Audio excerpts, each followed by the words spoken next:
আজকে নাটোরের চিকিৎসা ব্যবস্থা আপনারা জানেন যে এখানে কোনো মেডিকেল কলেজ নাই, কোনো ইনস্টিটিউট নাই। এই কারণে নাটোরের প্রতিটি মানুষকে ছোটোখাটো চিকিৎসার জন্য রাজশাহী, ঢাকা সহ বিভিন্ন জায়গায় দৌড়াতে হয়। এই নাটোর থেকে প্রায় 60 কিলোমিটার দূরে রাজশাহী মেডিকেল কলেজ, আবার 80 কিলোমিটার দূরে বগুড়া মেডিকেল কলেজ। নাটোরের চিকিৎসা সেবা অত্যন্ত নাজুক। দর্শক, সজাগ নিউজে আমি যুক্ত হয়েছি কাউসার হাবিব। আপনারা জানেন যে 1000 শয্যা বিশিষ্ট চীন সরকারের সহায়তায় আধুনিক হাসপাতাল হতে যাচ্ছে 3টি বাংলাদেশে, এবং বাংলাদেশের উত্তরাঞ্চলে হচ্ছে একটি। মানুষ ইতিমধ্যে কিন্তু সোশ্যাল মিডিয়ায় দাবি তুলেছে যে উত্তরাঞ্চলের কোথায় হলে এই হাসপাতালটি ভালো হয়, সেই দাবিটি কিন্তু ইতিমধ্যে আপনারা দেখেছেন।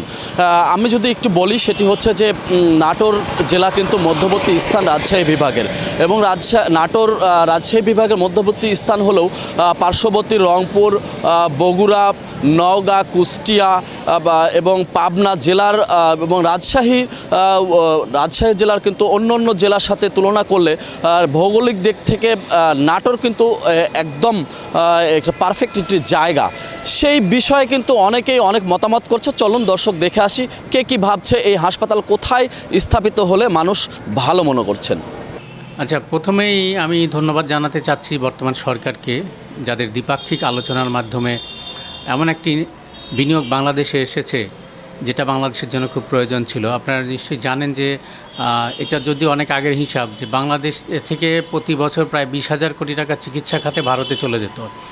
এর বাইরে যারা হাই প্রোফাইল ব্যক্তি আছেন, যারা বড় বড় ব্যবসায়ী আছেন, তারা সিঙ্গাপুর সহ বিভিন্ন, মালয়েশিয়া সহ বিভিন্ন দেশে চিকিৎসা করাতে যেতেন।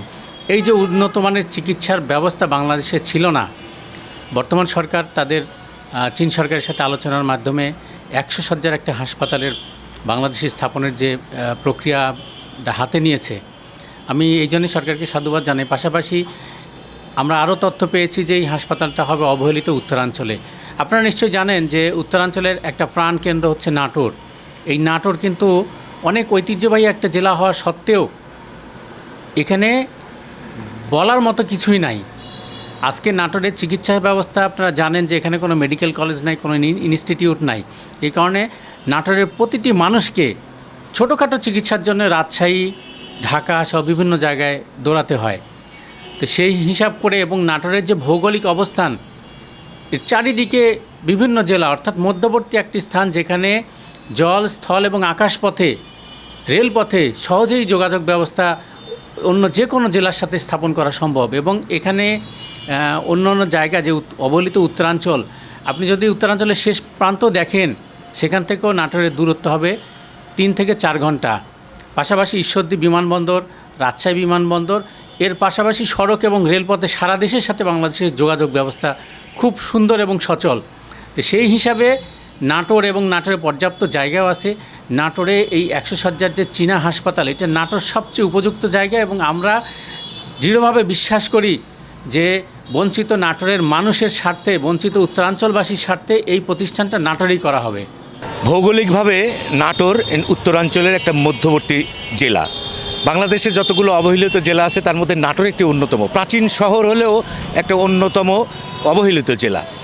এই নাটোর থেকে প্রায় 60 কিলোমিটার দূরে রাজশাহী মেডিকেল কলেজ, আবার 80 কিলোমিটার দূরে বগুড়া মেডিকেল কলেজ। নাটোরের চিকিৎসা সেবা অত্যন্ত নাজুক। তো চীনের সহায়তায় যে 1000 শয্যা বিশিষ্ট হাসপাতাল হওয়ার কথা শুনছি, আমরা নাটোরবাসী হিসেবে জোর দাবি জানাই যে নাটোরেই যেন সেই হাসপাতালটা করা হয়। এটা আমাদের নাটোরবাসীর পক্ষ থেকে জোর দাবি আমাদের।